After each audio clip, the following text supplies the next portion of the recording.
মায়েরা, বোনেরা, আপনাদের কান দুটো খরগোশের মতো খাড়া করে আমার মাইকের দিকে খেয়াল করেন। কি আমরা বলছি, কি বলার চেষ্টা করছি সেটা শুনেন। হতে পারে আজকের এই 1 ঘন্টার আলোচনা আপনার জীবনকে পরিবর্তন আল্লাহ করে দিতে পারে।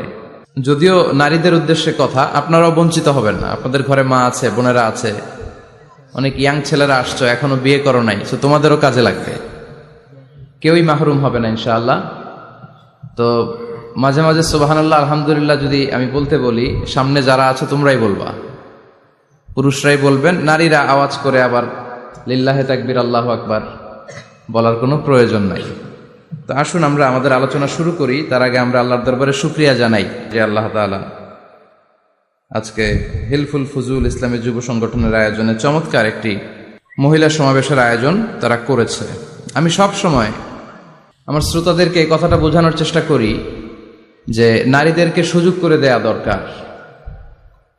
কেননা এই নারীদের পেট থেকে জন্মেছে নবীরা, নাকি নবীরা আকাশ থেকে নেমে এসেছে?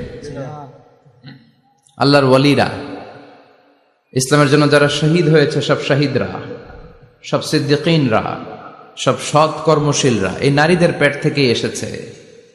এজন্য নারীদের পেটগুলো হচ্ছে খনির মতো। এটা খনি। নারীদের যত্ন নিলে এই খনি থেকে ভালো জিনিস পাওয়া যাবে, আল্লাহওয়ালা পাওয়া যাবে, হাফেজ পাওয়া যাবে, সালেহ পাওয়া যাবে। আর নারীদের যত্ন না নিলে, কোরআন সুন্নাহ শিখানোর সুযোগ না করে দিলে তাদের পেট থেকেই ডাকাতরা বের হয়, ঠিক কিনা? এই যে যত ডাকাত, সন্ত্রাস, চাঁদাবাজ পৃথিবীতে এসেছে, এরাও এসেছে নারীদের পেট থেকেই। এজন্য বলা হয়, বাপ ভালো তার বেটা ভালো তাই, মা ভালো তার জি, গাই ভালো তার দুধ ভালো রে, দুধ ভালো তার ঘি। গাই ভালো তো দুধ ভালো, দুধ ভালো তো ঘি ভালো, মা ভালো তো মেয়ে ভালো, বাপ ভালো তো বেটা ভালো। কথা বুঝতে পেরেছেন? এজন্য নারীদেরকে সুযোগ করে দেওয়া উচিত। তারা যদি কোরআন সুন্নাহ জানে, তাহলে ঘরের মধ্যে কোনো শিরকের ছোঁয়া থাকবে না। আর নারীরাই যদি বিপদগামী হয়, ওই ফ্যামিলিটা বিপদগামী হয়ে যায়। এজন্য আসুন আমরা আল্লাহর দরবারে শুকরিয়া জানাই যে আল্লাহ তাআলা আমাদেরকে আজকে মহিলা সমাবেশে আসার বসার তৌফিক এনায়েত করলেন। আমরা আল্লাহর দরবারে শুকরিয়া জানাই। আমরা পড়ে নিচ্ছি কালিমাতুশ শুকর, আলহামদুলিল্লাহ। ছেলেরা আরো আওয়াজ করে পড়েন, ছেলেরা আলহামদুলিল্লাহ। আমরা আল্লাহর কাছে কামনা করছি যে আল্লাহ তাআলা শেষ পর্যন্ত যেন আমাদেরকে এই প্রোগ্রামে উপস্থিত থাকার তৌফিক এনায়েত করে এবং এই প্রোগ্রামের সর্বোচ্চটা যেন আমরা নিয়ে যেতে পারি। আল্লাহ তুমি তৌফিক দাও। আজকের এই প্রোগ্রামটাকে তুমি আমাদের নাজাতের ওসিলা বানাও। সম্মানিত ভাইয়েরা, আমি ছোট্ট একটা আয়াত তেলাওয়াত করেছি, ওয়াকারনা ফি বুয়ুতিকুন্না ওয়ালা তাবাররাজনা তাবাররুজাল জাহিলিয়াতিল উলা। আমার আগের আলোচক মিজানুর রহমান আতিকি সাহেব দেখলাম এই আয়াতটি পরেই খুতবা শুরু করেছেন। ওয়াকারনা ফি বুয়ুতিকুন, নারীদেরকে, বোনদেরকে উদ্দেশ্য করে আল্লাহ বললেন, ও বান্দিরা তোমরা ঘরে থাকো। কই থাকো? ঘরে। আর আপনারা থাকবেন কই? বাইরে। নারী যদি ঘরে থাকে, আমরা কই? বাইরে। এটাই হচ্ছে সিকোয়েন্স। পুরুষরা থাকবে বাইরে, নারীরা ঘরে। পুরুষরা প্রয়োজনে ঘরে যাবে, আর নারীরা প্রয়োজনে বাইরে যাবে, ঠিক কিনা?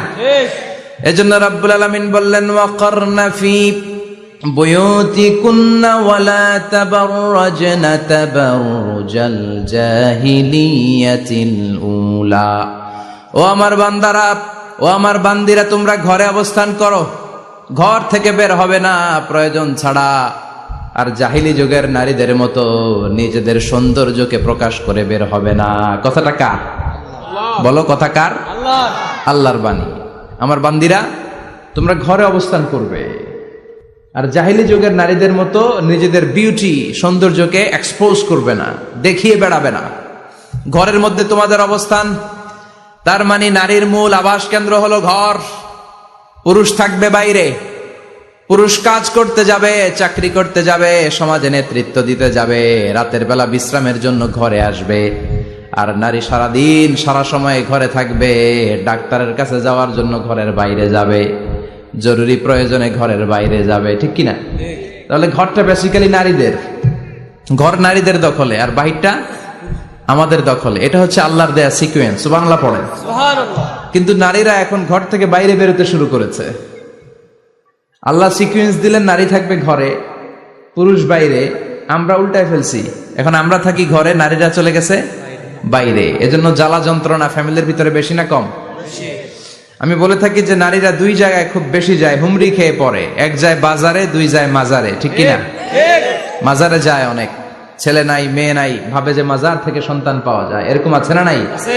রব্বুল আলামিন বলেন ইয়াহাবু লিমান ইয়াশাউ ইনাসান ওয়া ইয়াহাবু লিমান ইয়াশাউ যুকুর আও ইউযাওয়িজুহুম যুকরানান ওয়া ইনাসা ওয়া ইয়াজআলু মান ইয়াশাউ আকীমা ইন্নাহু আলীমুন কাদির। তিনি যাকে চান তাকে মেয়ে দেন। আগে মেয়ের কথা বললেন, আগে ছেলে বলে নাই। তার মানে মেয়ের ভিতরে বরকত বেশি না কম? বেশি। আল্লাহ যাকে চান তাকে মেয়ে দেন, আল্লাহ যাকে চান তাকে ছেলে দেন, আবার যাকে চান তাকে ছেলেও দেন মেয়েও দেন, আবার যাকে চান তারে ছেলেও দেন না মেয়েও দেন না। তিনি কে? আল্লাহ। এজন্য চাইতে হবে তার কাছে, মাজারে যে চাওয়া যাবে না। আমার বোনেরা খবরদার খবরদার খবরদার, মাজারে যে কিচ্ছু যাবেন না। মাজারে তো আপনাদের যাওয়ারই দরকার নাই।